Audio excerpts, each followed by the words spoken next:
Good to see you, man. Oh, we missed that one. There we go. Yeah.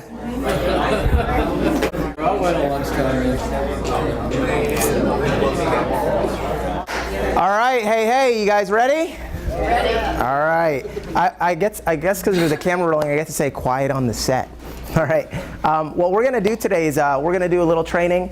And I know many of you guys, who here has seen me train before? Just up by show of hands. Cool. Well, for those of you guys that have not, you're going to see that I'm going to go over some heavy content, and I'm going to kind of speed through it. So if you've got notes, if you've got something to take notes with, get something from a neighbor, because I'm just going to go straight down the middle, hard and heavy, because we've only got about 30 minutes.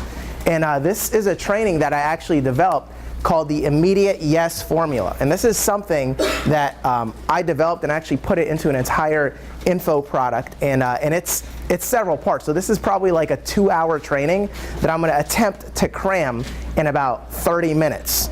So if you guys are ready, say I'm ready. Ready. All right, good deal. I love the energy. Keep that going, because the more you kick it back, the better I do. So what I'm going to do is basically share with you. And again, for those of you that don't know me, I am crazy obsessive compulsive about personal development. Does anyone know that about me? You know, some people in here, you know, I listen to like Tony Robbins when I sleep. All right, I listen to everything. I travel around. I spend thousands of dollars a year. I probably spent $20,000 last year just traveling, going to seminars to personally develop myself and to sharpen my act, so I can give back my best to everyone that I deal with. Now, one of the things that I've recently done, and this has kind of been a mission of mine, is I've really tried to dissect the sales process and find out why it is exactly that people buy.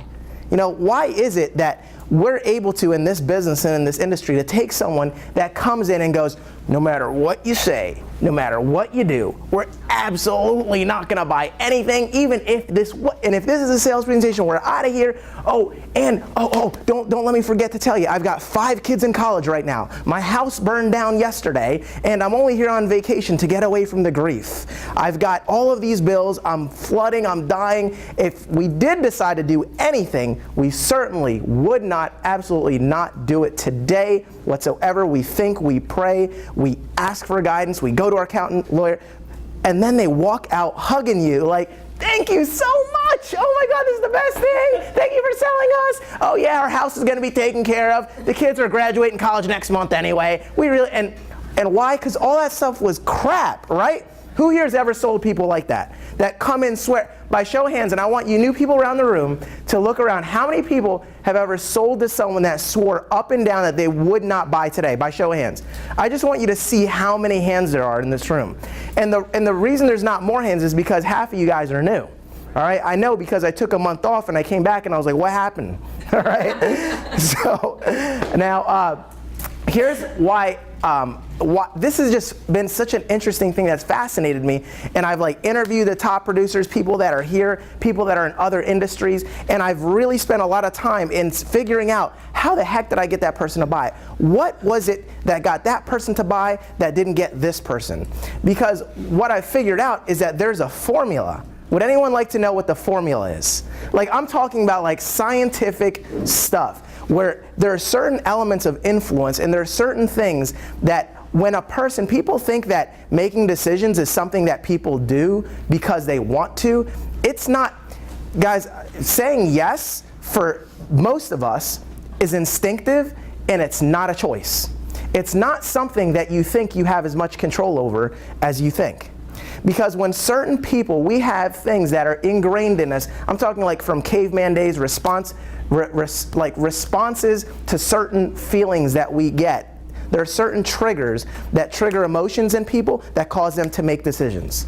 And I'm going to lay out for you the elements that you need to get someone to say yes immediately. Now, there's a difference between getting someone convinced and sold and wanting to say yes, but there's a whole nother art, and there's a whole nother series of elements that have to be in any type of presentation to get someone to say yes immediately, with enthusiasm, with urgency, with saying, man, we got to get this done right here today.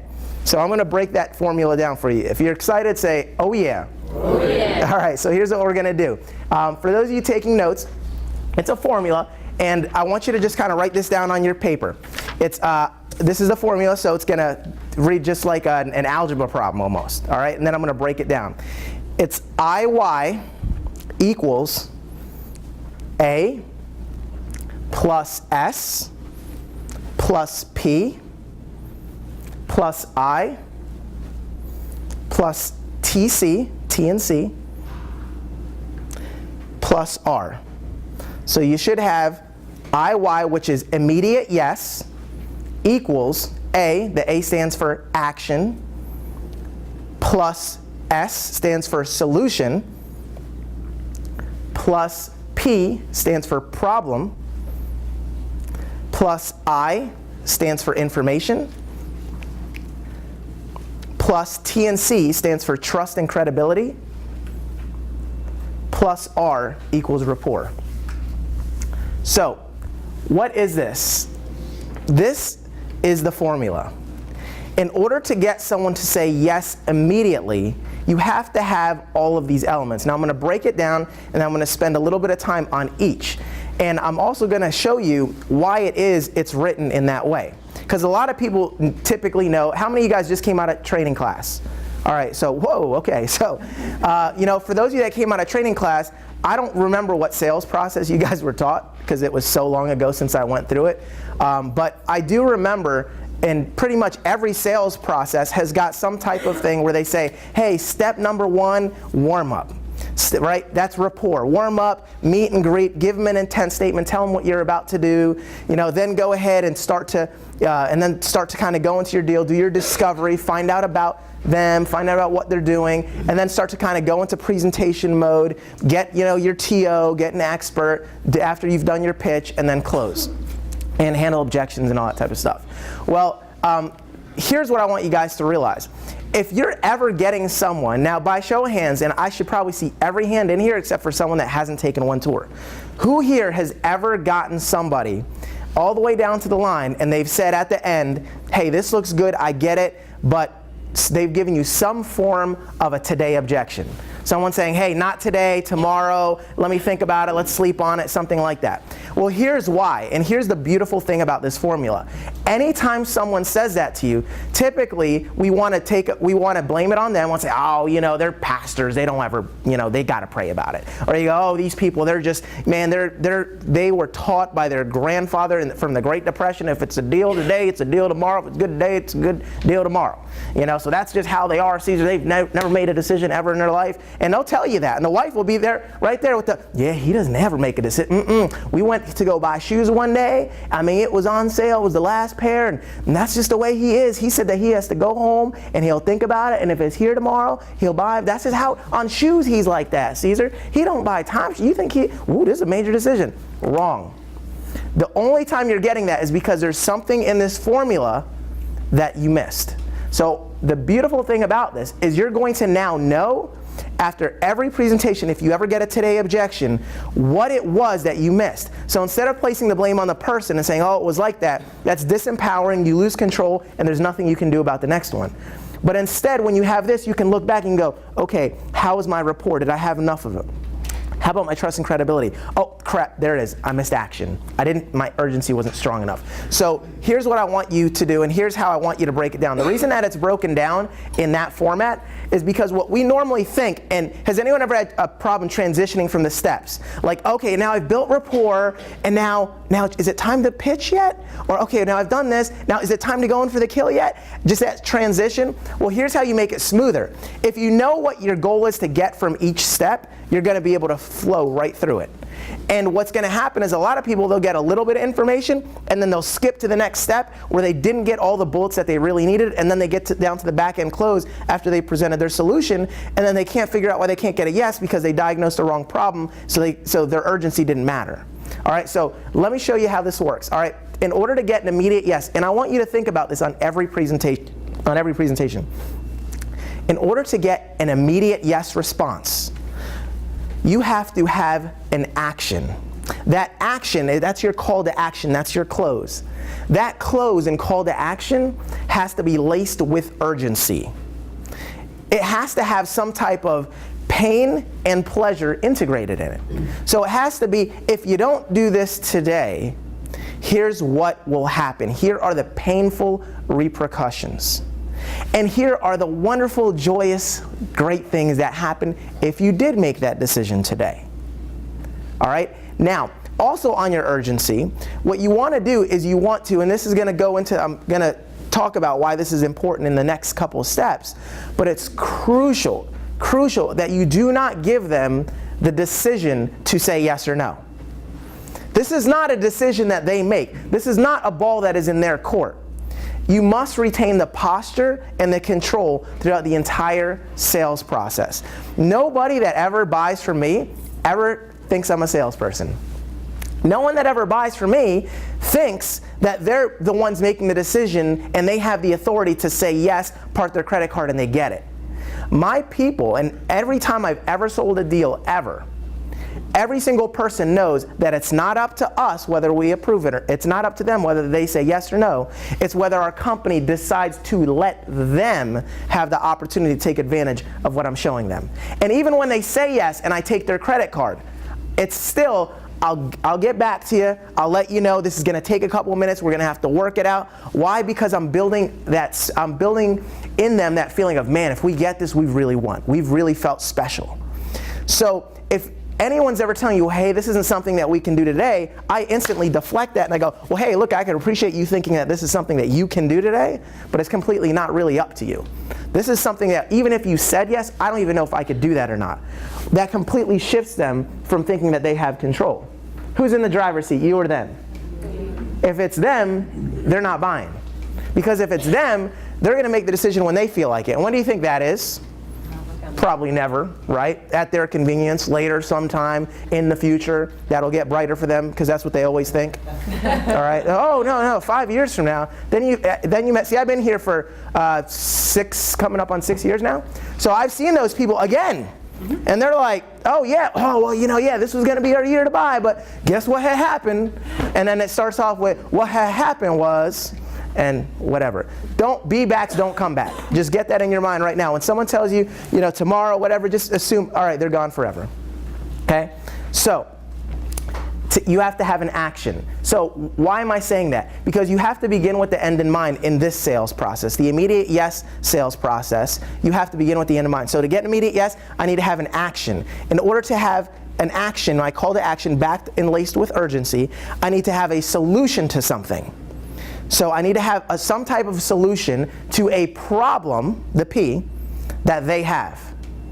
Now the problem that they have, the solution is your pitch. That's your presentation. That's when if you're opening up books, if you're telling them how great points are and how this thing works, or why they should trade, or why they should do this, the solution is dependent on their problem.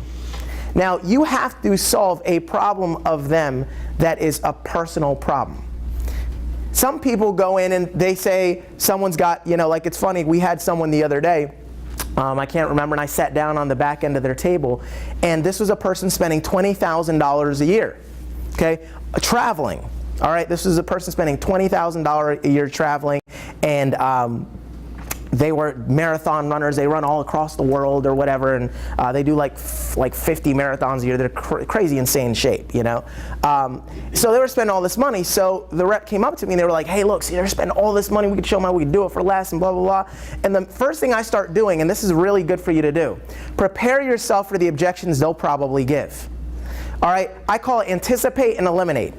Anticipate and eliminate. I assume what objections, I literally run my own pitch in my head before I present it, and then I think of all the objections they might do so I can tighten it up. All right, so it doesn't take that much longer. It's just, I'll think, okay, so I'm going to go in here, and then if I did a rent to own on them, and I said, okay, well, look, let me show you the money, they might say, well, we don't really care about that, blah, blah, blah. So then I started to think, okay, I need to come up with some other angles. Well, this rep got so excited, they did most of the work, and I just kind of came in, and by the time I came in, there really wasn't any problem discovered. The problem was, we can give them a better deal on their travel. That's not really a problem. What you're looking for is a problem that they have that equals more, that the problem is so big that the solution costs less than it costs to keep the problem. So for example, if you're getting someone, you don't want to just say, hey, listen, I got this great estate planning thing, leave it to your kids, blah, blah, blah, look at all the money that you can save if you do it this way. That's one bullet. You want to come with several. You want to say that's one thing, and that might be a $10,000 concern of theirs. But what if there was something else? What I use this program for is, what you really have to do is you have to get in your person's head, and you have to learn about what their hopes, fears, desires, pains are. And then what you have to do is you have to position what we do here and what you sell as the solution to their hopes, problems, fears, pains. You need to get emotional reasons. Points fix marriages. Points fix lives. It'll make you better. You're sick, you've got some hospital issues, points will fix that. Because why? Now position your presentation in a way, oh, you've got health problem, medical. Well, let me tell you a story. Bam. And then you start talking about vacations provide points. Vacations lower blood pressure, lower this, da, da, da. So those are some benefits. But hey, look, what are the downsides? What if you didn't? What if you didn't? What if you pass away? What's going to happen to her afterward? So what you need to do is you need to dig at that core. Now people go, Caesar, come on now, that's ridiculous. No one's going to tell me that their marriage is failing. No one's going to tell me that they've got this, that, and the other. That is true if you have not gotten the right information from them. So how do you get the problem? The way you get the problem is to get the information from your prospect. Now how do you get that information? Well, you have to have some trust and credibility. Now let me ask you something. Think about because I know we all have good friends that we tell our secrets to, friends that we tell everything about our innermost problems. Now, do you tell someone that you don't trust a secret? Do you tell someone you don't trust about your problems? You're right. Right now, my sink, in my house is doing something weird. All right. I don't even know. I can't figure it out. But I just know it's not working right. Now, am I going to come over here and say, hey, Jason, listen, yeah, man. He's like, how are things going? Man, things are going crappy, man. My sink's broke. He doesn't have the credibility to fix it, unless he's like a plumber. You're not a plumber, right? All right, good deal. Just making sure. Just making sure. You never know. He's like, actually, what I used to do was. All right. So what I'm telling you is people are not going to confide in you if they don't trust you and if they don't believe that you have the authority to fix it. So how do you do that? Well, you have to build trust and credibility. So if you're ever finding, like Caesar, I'm having a big problem in finding the problem that these people have. Well, it's not necessarily that you are doing a bad job at finding the problem. Perhaps you're not getting the information because you don't have the trust and credibility that you think you have with these people. Now, why wouldn't you have the trust and credibility? Well, maybe they don't like you. I know it's a scary thought, right? Because, we're all so likable, right? Come on, we're in sales. We're like bubbly, fun people with all these great stories and lives. And we're outgoing and people, right? Who wouldn't love us? Well, probably the person in front of you, if you haven't built adequate rapport, that sounds natural. That sounds authentic. That sounds like you're not trying. Because everyone in the world knows, and here's the thing, I think we get tripped up a lot because we assume our people are stupider than they really are. They're just like us. They have stories pre-planned when they go to sit down with you.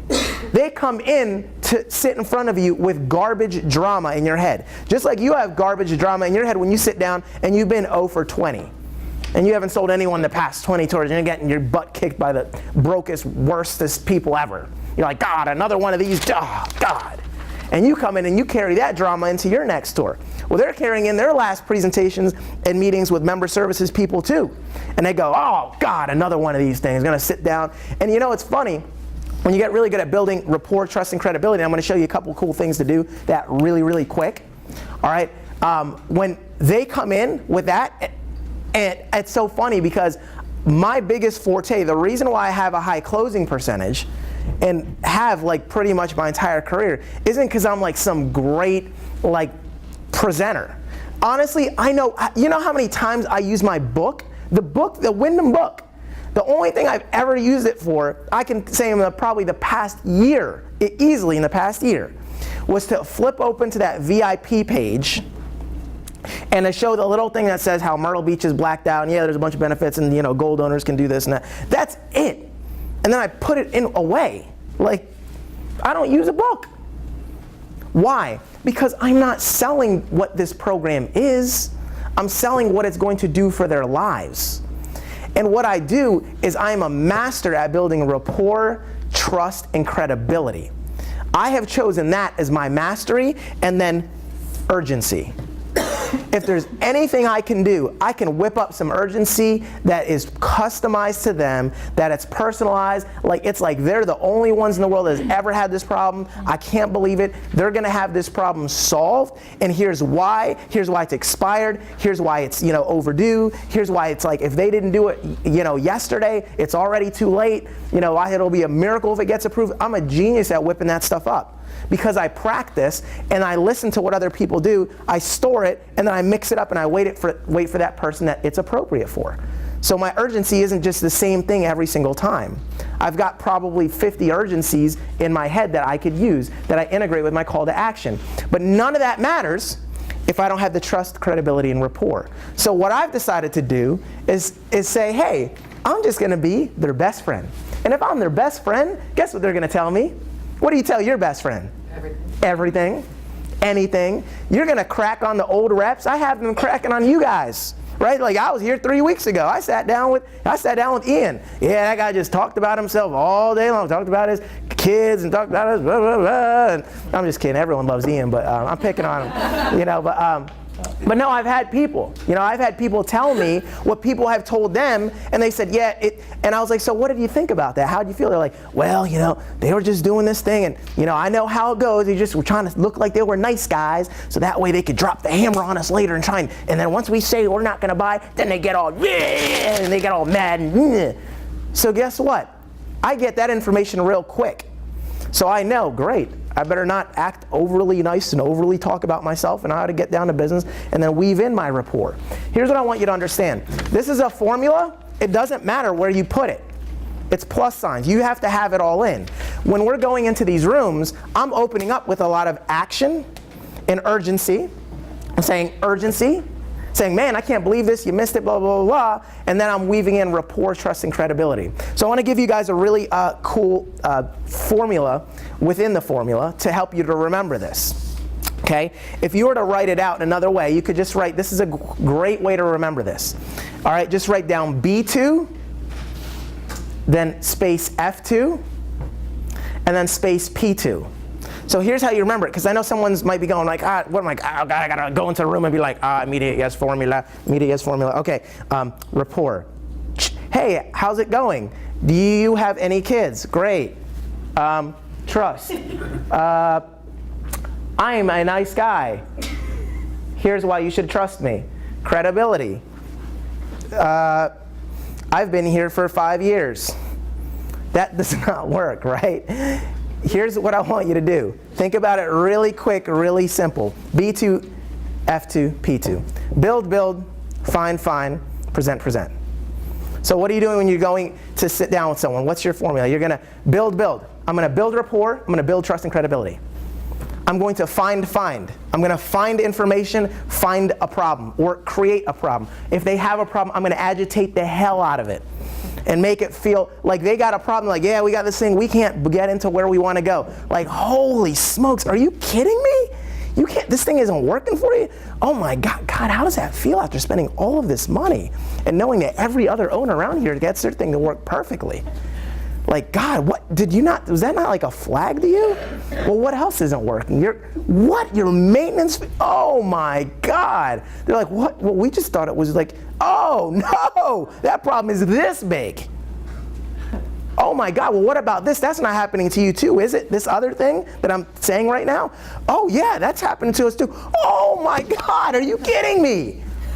Who the heck dealt with you before? And now they're like, I don't know. I mean, I didn't know it was that big of a deal. Are you kidding? After everything you spent, all the money, you're going to keep this thing for the rest of your life, and you're going to pass it down to your kids? Oh my God. Whew. Now all of a sudden they're like, their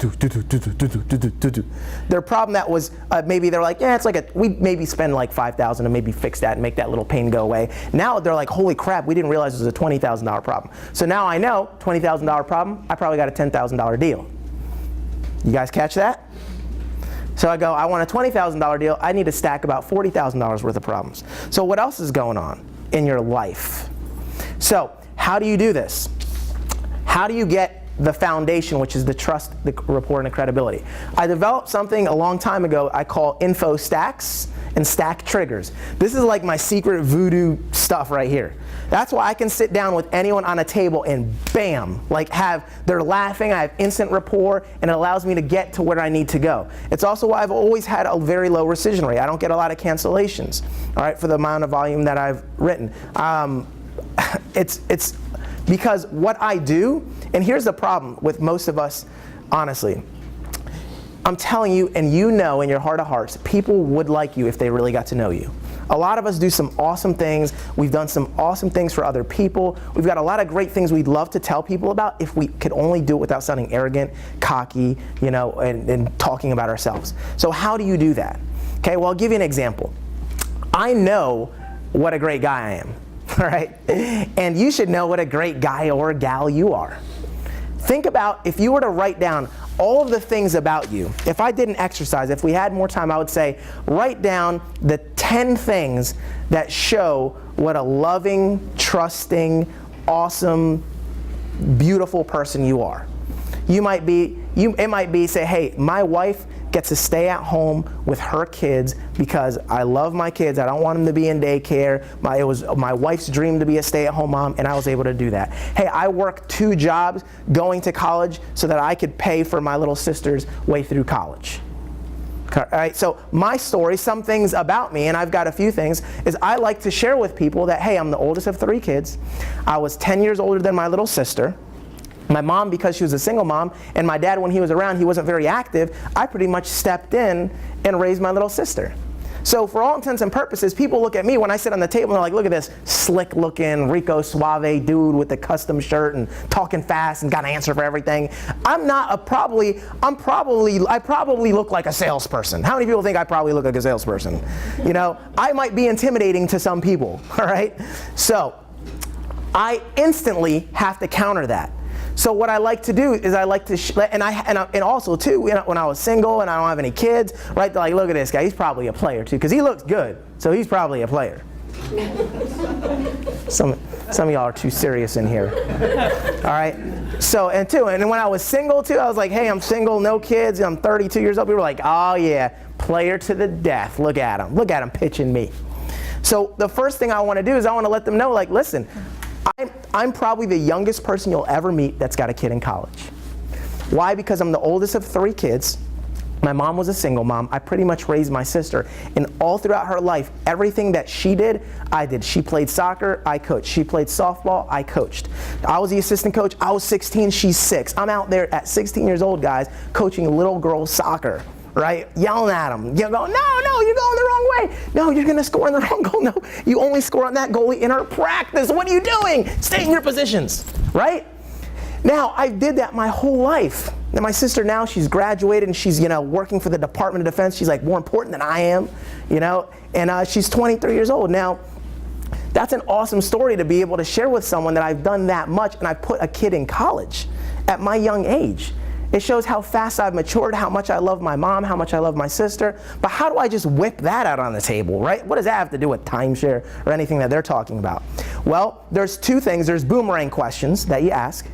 Boomerang question is a simple thing like, hey, where are you from? Tell me about your kids, blah, blah, blah. So you'll throw out a little boomerang, and you probably know that question's going to come back, right? Say, hey, where are you from? They answer the question. You're going to go, no way, I know someone from there, or you're going to find some way to try and build some rapport. And then that question's probably going to come back and say, well, where are you from originally? Right? And then, bam, they've hit me, and that allows me to maybe get my stack. Oh, I'm originally from New York, raised in New Jersey, lived in North Carolina, Virginia. So I'm like building rapport with maybe stuff we might have in common, people they know. But what happens when they don't ask you questions? Well, I have triggers. One of my triggers, so I call those things info stacks, stacks of information that allow me to go into a set of information and a stack of information about me that allows me to build rapport, trust, and credibility. That's Hank Harrison. He's the only one that can just come in here like that because he's the man. Just for you new people, he can just do that. All right, don't try that. All right, so here's the deal, because we're going to finish up because I only got about 2 more minutes. So here's the trigger. So that's the stack, is the thing about my family. So the trigger is I'll have lots of cups of water on my table. Or I'll use the music that's playing really loud in the background. And what I'll do is I'll say, excuse me, Hold on, I need to take a sip of water. If it gets loud, that's a trigger. If the music is playing loud. If someone is talking loud around me. If I've been talking for a long time and I need a sip of water. That triggers that stack because I'm able to naturally talk about something. And what I'll say is I'll say, excuse me guys, I need to take a sip.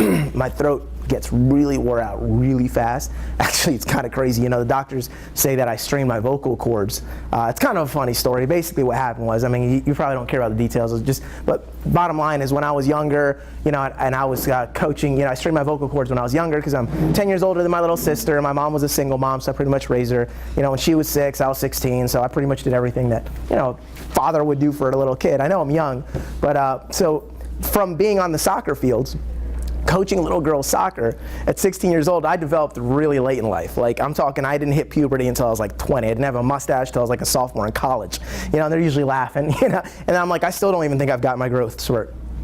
You know, and then I'll usually say, so what had happened was when I was younger and I was coaching little girls soccer, my voice hadn't even matured, my voice hadn't cracked. You know, I was outside yelling at little 6-year-old girls, screaming at them, trying to keep them in their positions and doing all that. You guys know how it is. You said that you've got 2 kids, right?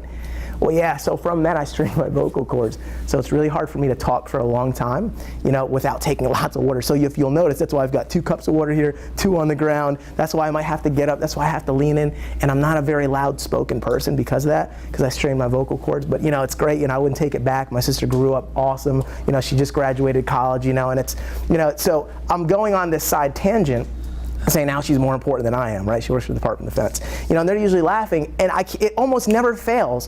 When I execute that set, they're usually like, "Aw," they go, "Aw, you're such a good brother. What? Your mother must be so proud of you." Everything I said was the truth, and I actually do have damaged vocal cords. But how in the world could I have shown myself in that without sounding like I was talking about myself? Well, I used something to trigger that stack of information.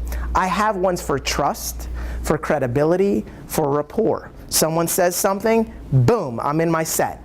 It's automatic. And I could literally be having a conversation thinking about what I'm gonna pitch and how I'm gonna pitch it while my set is running. My mouth is moving and I'm going, okay, cool, I think I could probably do a trade, blah, blah, blah. And I'm like on autopilot because I've practiced and I've done it so many times and it's pre-planned. That's how you want to be. You want to be in sets and in stacks, and you want to have multiple triggers. So I have several things. If I go into a room, the other day, I did the thing in the room. I was like, "Do you guys have some water? My throat's kind of parched. You know, I noticed you have little kids." Yeah, I did that. And I went into that set, and what's funny is the dude gave me his McDonald's orange juice. He's like, "Look, I don't have any cut water. We just got here. We only got the sink stuff." You know, he's like, "Look, why don't you take my orange juice?" And I was like, "I can't take your orange. Give me some tap water." He's like, "No, man." So why? Because I had great rapport. How much rapport do you think I did after that? If I can get someone to give me something, I now owe them. If I give them something, they now owe me. So because he gave me that orange juice, I was like, "Listen, you are so, man, dude, I totally owe you." And now that's going to be my excuse for why they're going to come down here at 11:30 and say, "Listen, man, I owe you." It's called reciprocity. It's one of the pillars of influence. All right, so do you guys like that whole stacks and the stack triggers? So here's the exercise. I like to give everyone an action plan. What I want you to do is I want you to develop sets of information about yourself. Take the time to write down why someone would love me, why someone would trust me, why would someone believe what I'm saying, why would they believe I have their best interests at heart. Here's a tip. Any benefit that you say or anything nice that you say that you're going to do, especially because of you or because of the company to them, anytime you're overly nice to someone, people sometimes, especially here, they get the feeling, oh, this is too good to be true. So how do you diffuse the too good to be true? You have to explain to them why it's to the benefit of us as well. So I'll be extra nice and I'll say, hey, listen, I'm going to do this. I'm going to go extra mile. I'm going to stay late. I get off at 2. I'll stay late for you, but here's the only thing I ask you to do. All right, I'm trying to work on a promotion. If you wouldn't mind, just write a little letter when we're all said and done today and explain how much, you know, I've done for you. And if you wouldn't mind, I would absolutely appreciate that. Now they're like, that's why he's being so nice. This all makes sense. That's why he's doing it. Why is our company doing that? Hey, listen, our company will give you this discount. Now, don't get me wrong. We don't want to have to give this much off of what we do. Absolutely not. Our company's not even making money, I don't think, on something like this. This is ridiculous. You know, however, if this happens, you need to pump out a ton of referrals, because the only way they'd consider is if they're going to get something back from you, because they're not doing this one obviously for the money. The only reason that they would do it is because of this, because it's a PR situation. They want good press. They don't want you to do this. They want the referrals of your friends and family. Put it on them, because now they feel like, oh, when people do things that are too nice, for those of you that are pitching rental, which I know is like nobody in this room, but the people out there that are selling, that was a joke. Bad joke, maybe. All right. No, but if you're ever going in that direction, all right, well, guess what? When you start going, oh, and you're going to get this, and it's going to do, look, why do we want them to be able to offset their fees and their expenses? So that they can buy more later. Look, if you don't have this thing, guess how much good press you're talking about our company? Guess how much it is? So, do you see that? Everything is benefit for them, but why we're going to do it. Benefit for them for why we're going to do it. That way you don't throw any flags if you go, this is why we're going to help you. This is why they're giving us the deal of the century. You know why? They're just trying to sell us. They're just trying to do it. So explain these things. That's going to help to diffuse that. So, all right, I'm going to wrap up with just a quick little thing on this formula. This is what I want you to do. After every single presentation, before, during, and after, you should be memorizing all of these steps and thinking, have I gotten the problem? No? Then I need to stay in information gathering mode. I need to create the problem. I need to ask more questions. And then, why am I not getting any daggone information from them? They still see me as a salesperson. Why do they still see me as a salesperson? Damn, I better weave some more rapport stuff in here. I better ask them a question non-business related. All right, when you're doing your solution, are you diagnosing the right problem? Are they hazing out? Are they looking back, checking their watch? Why? You're not maybe solving a problem there. So now you might want to go, whoa, let me slow off the points pitch here. Let me slow off the rental. Maybe rental's not important to them. Let me slow off the estate planning. Maybe that's not important to them. And then, at the end of the day, how much urgency have I put into this thing? And if you're getting objections like, yeah, we don't care, then you know, hey, wrong solution, didn't find the problem. So now, on your next one, you can be that much stronger, diagnose yourself, and say, and know what you need to do on the next one. And that's the formula for getting an immediate yes. If you have every single one of those elements, they're going to compulsively say yes and throw you their credit card and want to do business, and they're not even going to completely understand why. They're just going to feel like, I just had to do it because this person made me feel warm and fuzzy. I told them everything. I gave them my problem, and they solved it. It's problem, solution, pain, and pleasure. Has this stuff been helpful, guys? Yes. Are you good? Go ahead. Hey, man, I appreciate your time. Take a quick break.